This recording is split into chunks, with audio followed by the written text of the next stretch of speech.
সন্তানকে পড়তে বসানোর আগে একটি দোয়া 3 বার পরে মাথায় ফু দিন। সন্তানের পড়া মুখস্থ থাকবে এবং পড়া সে ভুলবে না, পড়া মনে রাখতে পারবে।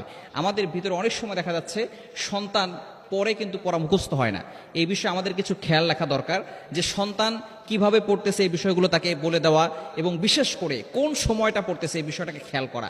আমরা দেখা যাচ্ছে সন্তানকে এমনভাবে পড়ালেখার চাপ দিই, রাত 12টা 1টা 2টা পর্যন্ত অনেক সময় পড়াশোনা করে। এটা কিন্তু ঠিক নয়। দেখবেন যারা হাফেজ হয়, হেফজ যারা পড়ে, তারা কিন্তু দেখা যাচ্ছে 10টার দিকে 11টার দিকে ঘুমিয়ে যায়, শেষ সাথে তাড়াতাড়ি ওঠে, তারা তাহাজ্জুদের নামাজ পড়ে। এরপর ওই সময়টা তার মেধাটা প্রশস্ত থাকে। এজন্য ওই সময় আপনি পড়ার চেষ্টা করবেন, আপনার সন্তানকে পড়তে বলুন। বিশেষ করে ফজরের নামাজটা পড়া, সন্তানদেরকে নিজেও নামাজ পড়া এবং সন্তানদেরকেও নামাজের জন্য আদেশ করা। কিন্তু দুঃখজনক হলেও সত্য, আমাদের পিতামাতা যারা আছে তারা সন্তানদেরকে আদর্শ সন্তান বানাতে চায়, কিন্তু তারা আদর্শ বাবা মা হতে চায় না। ভালো করে স্মরণ রাখতে হবে, আদর্শ সন্তান করতে হলে আগে আদর্শ পিতামাতা হতে হবে। আপনি যদি আদর্শ পিতামাতা না হন, তাহলে সন্তানকে আদর্শ সন্তান বানানো যাবে না। আপনি নামাজ পড়লে আপনার সন্তান আপনার দেখা দেখি নামাজ পড়বে। আপনি যখন পড়াশোনা করবেন, আপনি যখন তার সাথে বসবেন, আপনি যখন তার সাথে একটু খেলাধুলা করবেন, তখন সে এগুলো করতে ভালো লাগবে। পড়ালেখা করতে তার ভালো লাগবে, খেলাধুলা করতেও ভালো লাগবে। কিন্তু আপনি আপনার সন্তানকে সময় দিতে পারছেন না। আপনি এত বিজি হয়ে পড়েছেন যে আপনি আপনার সন্তানকে সময় দিতে পারছেন না। সুতরাং সন্তানকে সময় দিবেন, সন্তানের সাথে মাঝে মধ্যে খেলা করবেন, সন্তানকে পড়াশোনার সময় নিজেও থাকবেন। দেখবেন আস্তে আস্তে সন্তান সবকিছু শিখবে। তবে সন্তান যখন পড়তে বসবে, পড়তে বসার আগে আপনি মাথায় 3 বার একটি দোয়া পরে ফু দিবেন। সেটা হচ্ছে আল্লাহুম্মা ফাক্কিহহু ফিদ্দীন ওয়া আল্লিমহু তা'ওয়ীল। নবীজি সাল্লাল্লাহু আলাইহি ওয়াসাল্লাম তার প্রিয় সাহাবীকে এই দোয়া পরে ফু দিয়েছিলেন। আল্লাহ পাক রব্বুল আলামিন তাকে এমন বড় জ্ঞানী বানিয়ে দিয়েছিলেন, তিনি আর কেউ না, তিনি হচ্ছেন নবীজি সাল্লাল্লাহু আলাইহি সাল্লামের চাচাতো ভাই আব্দুল্লাহ ইবনে আব্বাস। তাকে তিনি এই দোয়াটা পরে ফু দিয়েছিলেন। এই দোয়াটা পরে তিনি তার মাথায় হাত বুলিয়ে দিয়েছিলেন, আল্লাহুম্মা ফাক্কিহহু ফিদ্দীন ওয়া আল্লিমহু তা'ওয়ীল।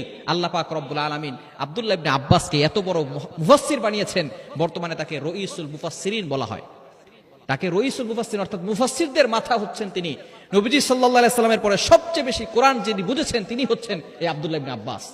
সুতরাং তিনি, তার তাফসির হচ্ছে সবচেয়ে উপরের লেভেলের তাফসির। সুতরাং আপনিও যখন আপনার সন্তানকে পড়তে বসাবেন, পড়তে বসানোর আগে এই দোয়াটা বেশি বেশি পড়ে ফু দিবেন, আল্লাহুম্মা ফাক্কিহহু ফিদ্দীন ওয়া আল্লিমহু তা'ওয়ীল। এটা পড়ে পড়ে ফু দিবেন এবং সন্তানকে একটি দোয়া শিখিয়ে দিবেন।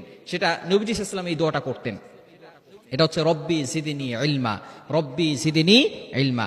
এটা আল্লাহ পাক রব্বুল আলামিন নিজে নবীকে শিক্ষা দিয়েছেন। কি চমৎকার কথা! আল্লাহ পাক রব্বুল আলামিন নিজে নবীকে শিক্ষা দিয়েছেন। কেননা জ্ঞান জানতে কোনো বাধা নাই, আর জ্ঞান কেউ চুরি করে নিতে পারে না। আপনি সম্পদ, টাকা পয়সা উপার্জন করেছেন, সেই সম্পদ চুরি করে নেওয়ার সম্ভাবনা আছে। আপনি অনেক বিঘা জমি কিনেছেন, এই জমি ডাকাতি করে অথবা জবরদখল করে আপনার কাছ থেকে নিয়ে যাওয়ার সম্ভাবনা আছে। কিন্তু আপনি যদি জ্ঞান অর্জন করেন, সেই জ্ঞান কেউ নিতে পারবে না। এই জ্ঞান আপনার কাছেই থাকবে। ঘরে ডাকাতি পড়ছে, সব সম্পদ নিয়ে গেছে, কিন্তু আপনার জ্ঞান কিন্তু নিতে পারবে না। এই জন্য জ্ঞানের জন্য দোয়া করা দরকার। পিতামাতারাও এই দোয়াটা করবেন 5 ওয়াক্ত নামাজের পরে, সন্তানদেরকে এই দোয়াটা শিখিয়ে দিবেন। সেটা হচ্ছে রব্বি জিদনি ইলমা, রব্বি জিদনি ইলমা। এটা পড়লে আল্লাহ পাক রব্বুল আলামিনের অর্থ হচ্ছে, রব্বি, হে আমার রব, জিদনি ইলমা, আমার জ্ঞানকে বাড়িয়ে দাও, আমার জ্ঞানকে বাড়িয়ে দাও। এবং সন্তানদেরকে যেই শিক্ষায় শিখান না কেন, পাশাপাশি আপনি কোরআনের শিক্ষাটাও দিবেন। কোরআনের শিক্ষাও যাতে করে তার ভিতরে থাকে, কোরআন যাতে করে সে সুন্দর করে পড়তে পারে। এবং সব শিক্ষা আমরা মানতে রাজি আছি, সব শিক্ষা করাবেন, কোনো আপত্তি নাই। তবে তার আগে যাতে করে আপনার সন্তানরা মুসলমান হয়, কোরআনের শিক্ষা যাতে করে তার ভিতরে থাকে, এই বিষয়ে খেয়াল রাখবেন। আল্লাহ পাক রব্বুল আলামিন আমাদের সকলকে, প্রত্যেকের সন্তানকে এই আমল করে ফু দিয়ে আল্লাহ পাক রব্বুল আলামিন তাদের মেধাটাকে প্রশস্ত করে দেন। এই দোয়া আমরা সকলের জন্য করি।